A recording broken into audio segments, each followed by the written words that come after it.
nas reformas protestantes, se prega muito sobre o período histórico, muito importante para a história do cristianismo. Mas o pastor Jackson, em reunião com a gente, trouxe uma ideia muito boa de trazermos para a atualidade pregações alusivas à reforma protestante, contextualizando para os dias atuais. E em discussão no bom sentido, conversando, se reunindo, foi elaborado 4 temas sobre reforma protestante. O tema de hoje, da pregação de hoje, nova reforma versus liberalismo teológico. Convido a igreja para abrir a Bíblia na primeira epístola de Paulo aos Coríntios, e depois você vai abrir em Filipenses, capítulo número 2, e versículo 5. Primeira epístola, primeira carta de Paulo aos Coríntios, uma das suas epístolas doutrinárias, capítulo 15 e versículo de número 3. Diz assim a palavra de Deus: porque primeiramente vos entreguei o que também recebi, que Cristo morreu por nossos pecados, segundo as Escrituras, e foi sepultado e que ressuscitou o terceiro dia, segundo as Escrituras, e que foi visto por Cefas e depois pelos 12. Agora, vá lá para Filipenses capítulo 2, versículo de número 5. Outra carta doutrinária de Paulo. Nós sabemos que as cartas de Paulo estão divididas em cartas doutrinárias, pastorais e pessoal. E esta é uma carta doutrinária, ou seja, uma carta destinada à igreja. Diz assim a palavra de Deus. Vamos ler do 5 até o versículo de número 10. De sorte que haja em vós o mesmo sentimento que houve também em Cristo Jesus, que sendo em forma de Deus, não teve por usurpação ser igual a Deus, mas aniquilou-se a si mesmo, tomando a forma de servo e fazendo-se semelhante aos homens. E achado na forma de homem, humilhou-se a si mesmo, sendo obediente até a morte de cruz, pelo que também Deus o exaltou soberanamente, lhe deu um nome que está sobre todo nome, para que ao nome de Jesus se dobre todo o joelho dos que estão nos céus, na terra e debaixo da terra. Vamos até o 11. E toda língua confessa que Jesus Cristo é o Senhor, para a glória de Deus Pai. Amém. Mantenha as suas Bíblias abertas, porque à medida do possível iremos fazer uso dela. Como já dito, o tema de hoje, nova reforma versus liberalismo teológico. Esse tema, reforma protestante, hoje, nesse mês de outubro, será o tema mais pregado, mais anunciado e mais proclamado por todas as igrejas do Brasil e do mundo, porque nós somos frutos da reforma protestante, designada, planejada por Deus e executada pelo grande homem de Deus chamado Martinho Lutero, em 1517, no mês 10 do dia 31, estava Martinho Lutero em frente à igreja de Wittenberg, pregando as suas 95 teses concernente à salvação. E daí explodiu uma grande reforma no mundo moderno. O mundo voltou a conhecer e a ter contato e a ouvir um evangelho poderoso, genuíno, capaz de levantar o mais vil pecador do chão. Um evangelho capaz de transformar uma vida mais pecadora e perdida em um verdadeiro cidadão do céu. Um evangelho capaz de pegar um blasfemo e transformar em um adorador, Um evangelho capaz de pegar um idólatra e transformar no pregador da palavra de Deus. No ano 1517 em diante começou-se a ser pregado este evangelho. Esse evangelho se deu porque a igreja havia perdido o sentimento apostólico, os ensinamentos ensinados pelos apóstolos, pelos pais da igreja. Podemos citar aqui como pais da igreja Agostinho, Tertuliano e tantos outros que pregaram a palavra de Deus e trouxeram ou levaram ensinamentos genuínos para a igreja. A igreja havia perdido essa essência. E daí mergulhou em um declínio espiritual muito grande.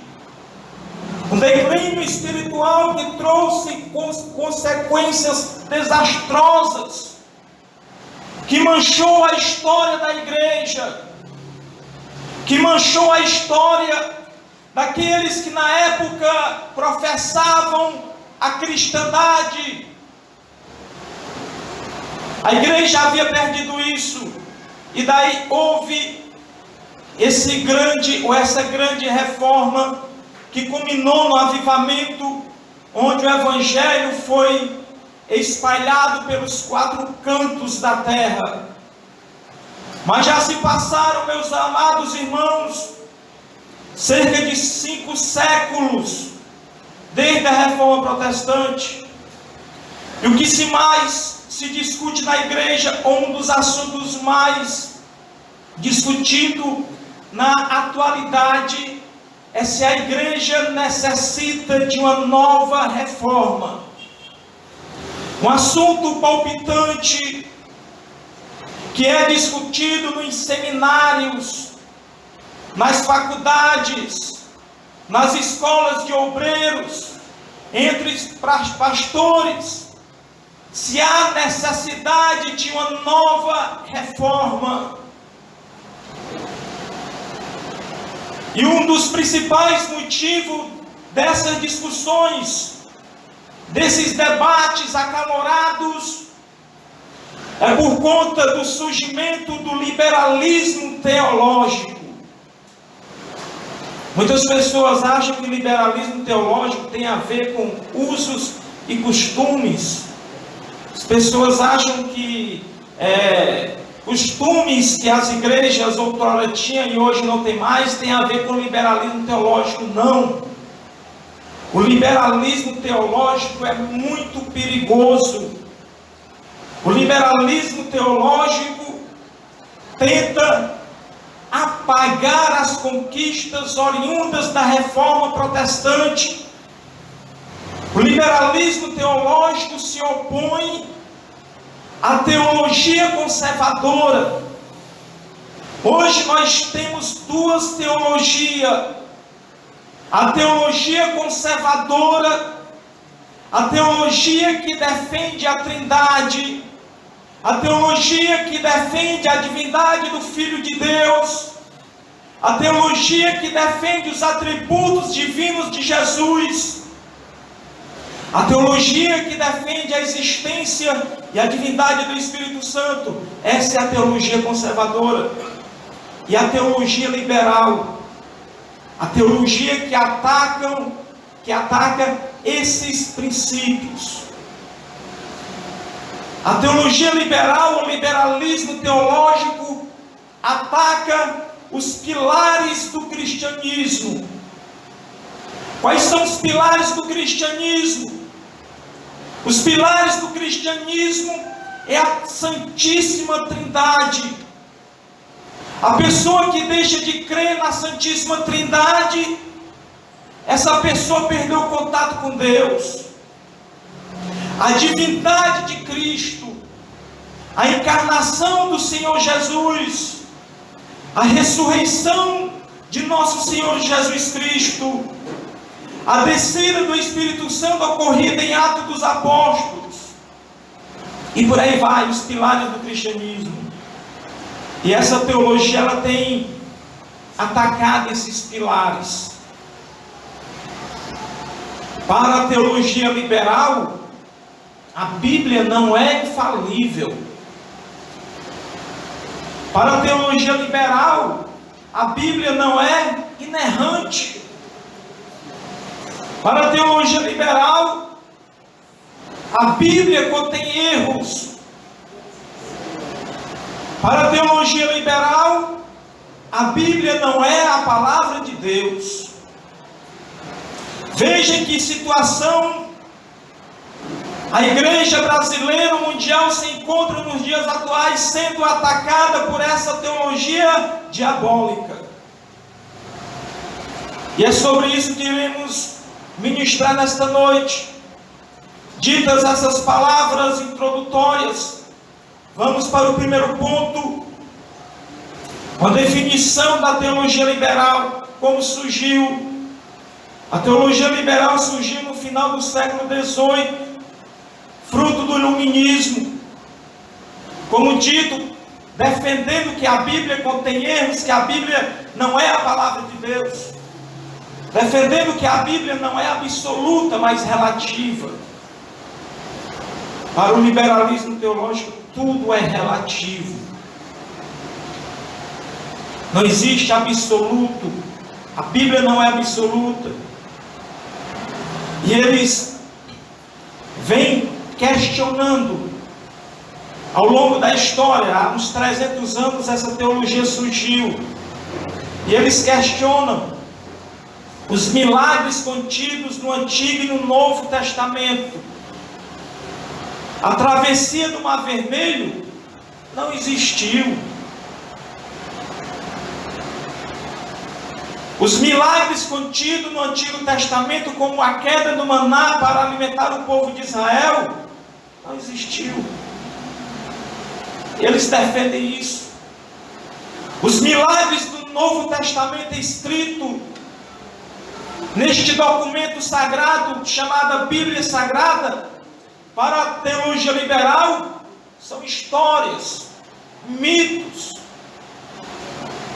coisas oriundas do entendimento dos judeus e dos cristãos do primeiro século, que não tinham acesso à ciência para se explicar os milagres através da racionalidade.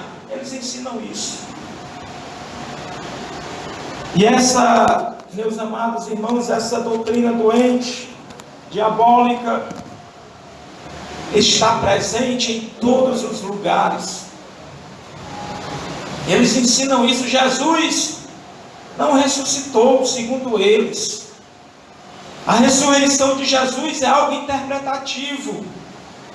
Quando os apóstolos pregavam que Jesus estava vivo nas pregações dos apóstolos, eles estavam querendo dizer que é algo espiritual, simbólico.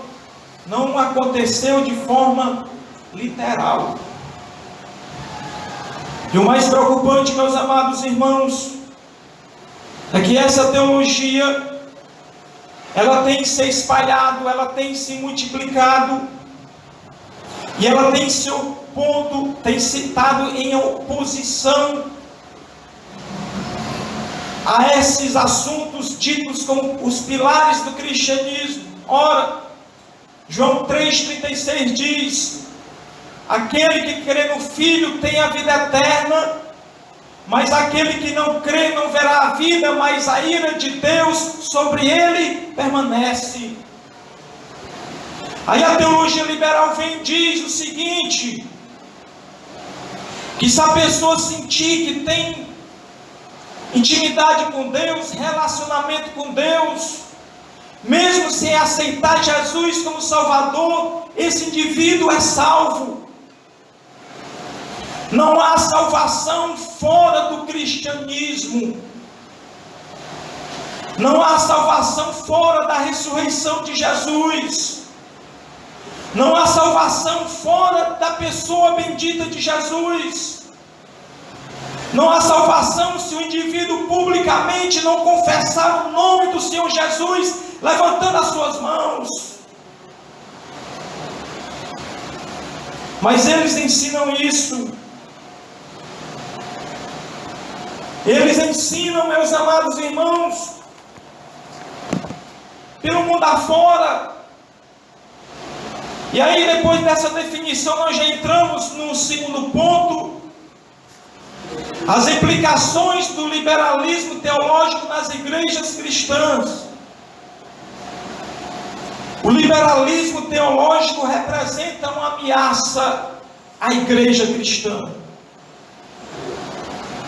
E o mais preocupante, para quem conhece essa doutrina, esses ensinamentos distorcidos, o mais preocupante é que isso não está lá fora, não. O liberalismo teológico está presente nos seminários de teologia das igrejas. O liberalismo teológico está nas faculdades de teologia. O liberalismo teológico está presente nas escolas bíblicas das igrejas por aí afora. E muitas pessoas escutam esse ensinamento e muitas vezes absorvem esse ensinamento sem saber que esse ensinamento é um mal para o cristianismo, sem saber que esse ensinamento trará detrimentos à sua fé cristã. Porque nós que estamos dentro da teologia conservadora, nós defendemos que Jesus, ele tem que ser Senhor da nossa vida. Nós defendemos que, conforme está escrito na Bíblia, Jesus foi morto sim pelos nossos pecados. Nós defendemos, conforme está registrado na Bíblia, que Jesus ressuscitou dentre os mortos, e Ele é o Senhor da minha vida e da sua vida. Nós defendemos que o Espírito Santo é uma pessoa tal como o Pai e o Filho. Nós defendemos que o Espírito Santo desceu lá em Atos dos Apóstolos e hoje está presente na igreja. Nós defendemos desta maneira. Mas o liberalismo teológico entra devagarinho, de mansinho, e nos seminários de teologia é dado esse ensinamento. E aí não são todos os obreiros que estão aptos para ouvir certas doutrinas, certos ensinamentos e não absorver. Na época que fiz faculdade, eu estudei muito sobre isso, sobre liberalismo teológico ou teologia liberal. E quando o obreiro ele está preparado para esse estudo, ele vai estudar para se contrapor a esses argumentos falaciosos e mentirosos, utilizando a palavra de Deus e livros de teologias conservadora. Glória a Deus. Para os irmãos terem a ideia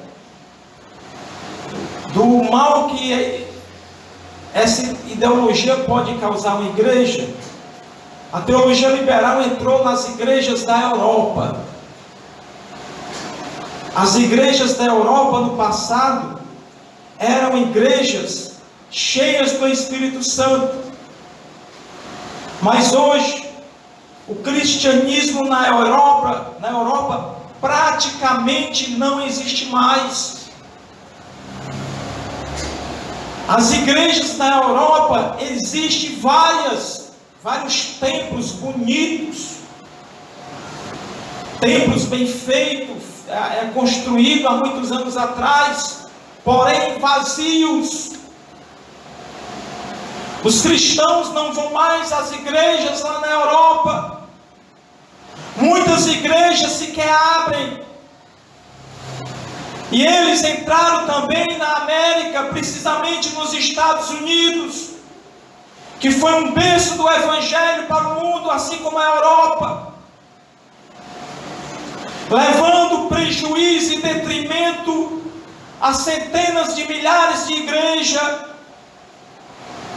Mas eles não param por aí.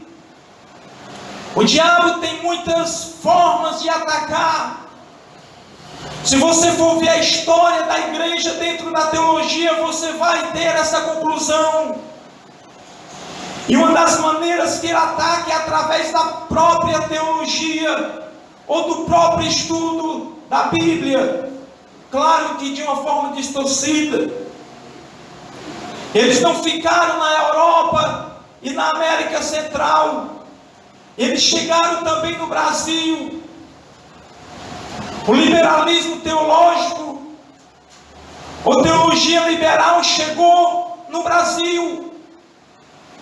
E observe que nós nunca vivemos tempos tão difíceis no que diz respeito à espiritualidade, como nos dias atuais aqui no Brasil. A igreja brasileira nunca necessitou tanto de um avivamento como nos dias atuais. A igreja brasileira nunca viveu tanto tempos difíceis como está vivenciando nos dias atuais, no que diz respeito à mornidão espiritual ou frieza espiritual. Nós vemos no Brasil muitas igrejas, mega templos, superlotado, mas não significa que há qualidade na adoração, qualidade na pregação, qualidade na doutrina ensinada nos púlpitos. Em muitos casos, Cristo tem deixado de ser o centro, para estar no centro o homem, ou a sua vontade, ou o seu pensamento.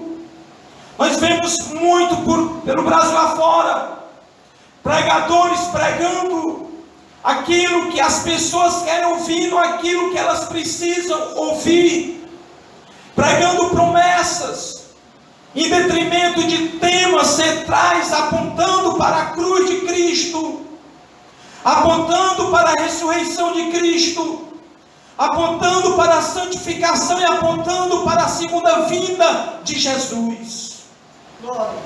E este tema, segunda vinda de Jesus, quase não se escuta falar nos dias atuais. Quase nós não ouvimos mensagens referentes à segunda vinda de Cristo.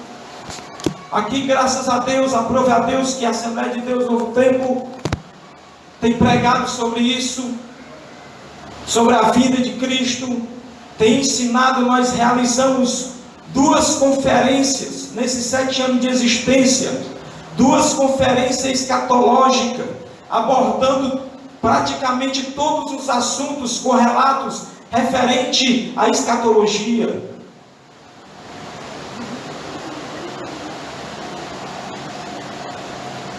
Mas infelizmente, meus amados irmãos, essa teologia, ela está presente hoje no Brasil, levando prejuízo incalculáveis para a espiritualidade das pessoas.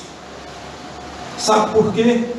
Porque dentro do liberalismo teológico não há lugar para santidade. A santidade é uma filosofia ensinada ou inventada pelos cristãos do primeiro século. Não necessita a pessoa ter um encontro íntimo com Cristo para se relacionar com Deus. O que é que eles dizem? Não, se você crê ou acredita que você tem um relacionamento com Deus, você tem um relacionamento com Ele. Dentro do liberalismo teológico não há lugar para crer na segunda vinda de Jesus. E pasme os irmãos, hoje, aqui no Brasil, não são poucos os pastores e obreiros que deixaram de crer no arrebatamento da igreja. Para o liberalismo teológico não há lugar para isso, porque não há como explicar que um ser humano será transformado e tomado, ou arrebatado, ou transladado para os céus. A ciência não tem como explicar. A racionalidade não tem como explicar, portanto não existe, segundo o liberalismo teológico. Então observe que essa teologia, ela trouxe sim prejuízo por dias atuais. Por isso há essa discussão, se a igreja necessita, a igreja mundial, a igreja do mundo, mas falando de Brasil, se a igreja necessita de uma nova reforma. E nós já vamos para o terceiro e último ponto. A necessidade de uma nova reforma para a igreja reagir aos ataques do liberalismo teológico. Meus amados irmãos, diante do avanço e dos ataques dessa teologia, a igreja necessita, a igreja precisa se levantar, a igreja precisa agir para suplantar esse movimento diabólico. A igreja necessita urgentemente de um novo avivamento, de uma nova reforma. A igreja não pode ficar inerte diante dos ataques dessa teologia maldita ou dessa teologia diabólica.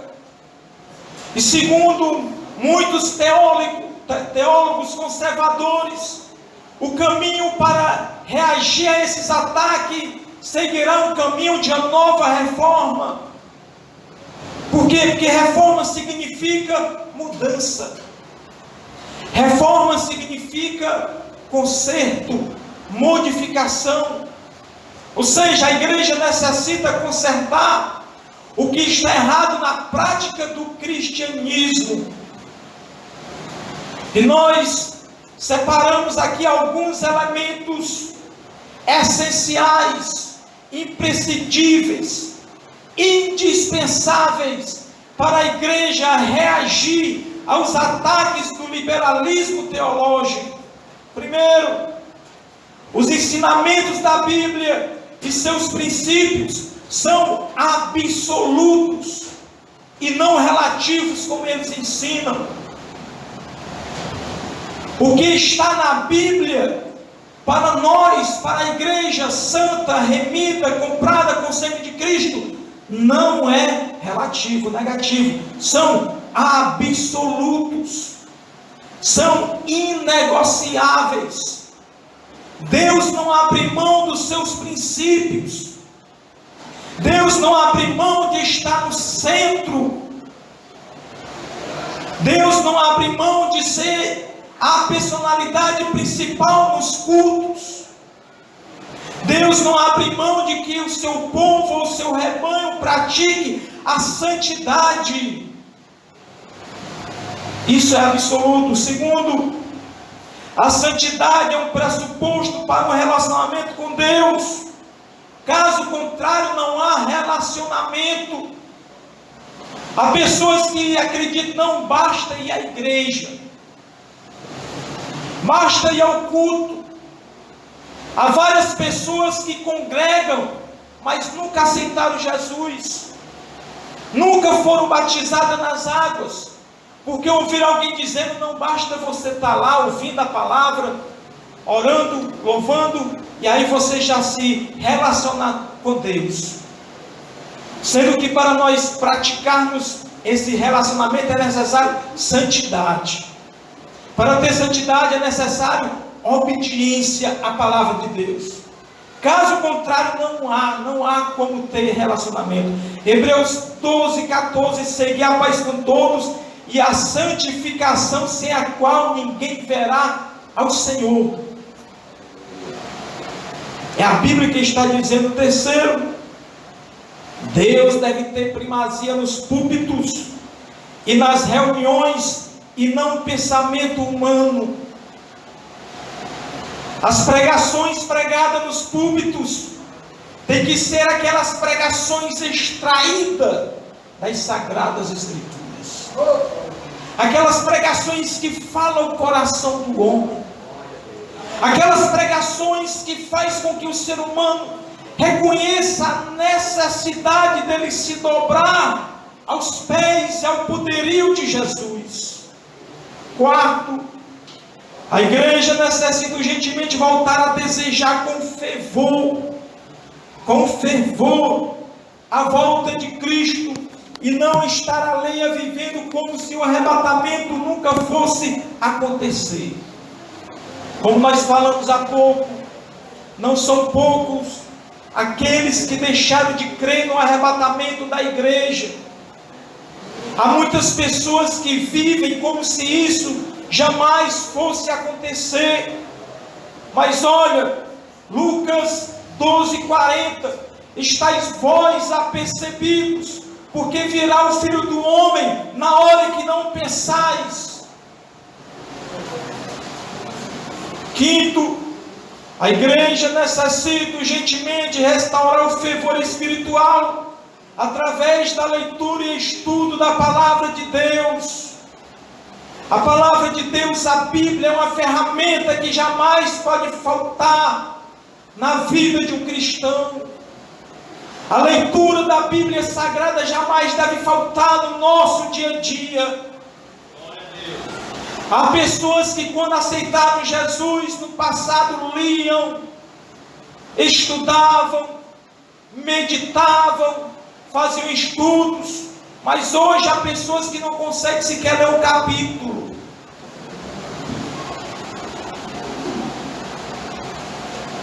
Quantas vezes você já leu a Bíblia toda? Há várias pessoas que começam, mas não terminam. Eu li 2 vezes toda a Bíblia. Eu acho que 2, 3 vezes eu comecei e parei. No 15º, 20º capítulo de Gênesis, e eu fiz um propósito com Deus. Li uma vez, li outra vez toda a Bíblia, e irei ler, se Deus quiser, outras vezes. Mas não só a leitura linear da Bíblia, mas um estudo. Você faz ali um estudo, por exemplo, santificação, que nós estamos tocando muito hoje. Estudo sobre santificação, vai para os versículos correlatos, para uma conexão de versículos, de livros, e aí você estuda, se alimenta da palavra de Deus. Sexto, estamos correndo por causa da Santa Ceia e iremos concluir. A igreja necessita defender os pilares do cristianismo. Você está preparado para defender a sua fé? Você está preparado para defender o seu Cristo? Se chega um herege dizendo, não, Jesus não é Deus, não. Um certo teólogo liberal chamado Bultmann, ele disse, existe 2 Cristos. Primeiro Cristo, um Cristo histórico, um Cristo criado pela mitologia, um Cristo que os seus milagres são meros mitos, porque ele não realizou milagres nenhum. Existe um Cristo que existiu e que morreu e não ressuscitou. Esse é o verdadeiro, ele diz. E aí você está preparado para defender a sua fé? Como disse Pedro, para nós estarmos preparados para defendermos a razão da nossa fé. Isso quando formos, claro, indagados. Sétimo, defender, crer na infalibilidade da Bíblia. Há muitas pessoas hoje na igreja, eu já vi, que diz, não, a Bíblia apenas contém a palavra de Deus. Irmãos, isso é uma heresia, defendida por segmentos do liberalismo teológico. A Bíblia não contém a palavra de Deus. A Bíblia é a inerrante, infalível palavra de Deus. Aí ele diz, não, a Bíblia apenas contém a palavra de Deus, porque é a palavra de homens. A palavra de João, a palavra de Pedro, a palavra de Paulo é a palavra de Deus. Negativo.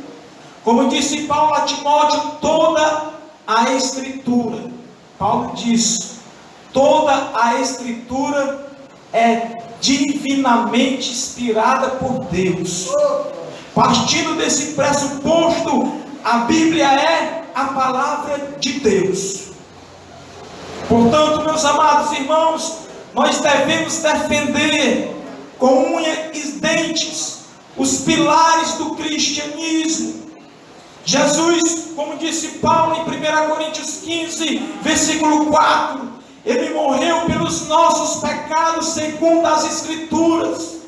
Ele ressuscitou ao terceiro dia segundo as Escrituras. Ele foi visto por Cefas e pelos demais apóstolos segundo as Escrituras. Ele foi visto por mais de 500 irmãos, dos quais alguns já dormem. É nessa Escritura que eu creio, é nessa teologia que eu creio. Ele foi assunto aos céus segundo as Escrituras. Ele irá voltar para buscar a sua igreja segundo as Escrituras. A igreja deve estar preparada, vigilante, acordada, pronta para o estrungir da trombeta. Essa deve ser o comportamento da igreja contemporânea nos dias atuais.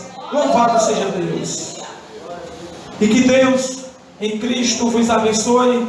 Que Deus possa fazer com que os vossos corações possam colocar em prática esses ensinamentos contidos na Bíblia Sagrada acerca da verdadeira teologia.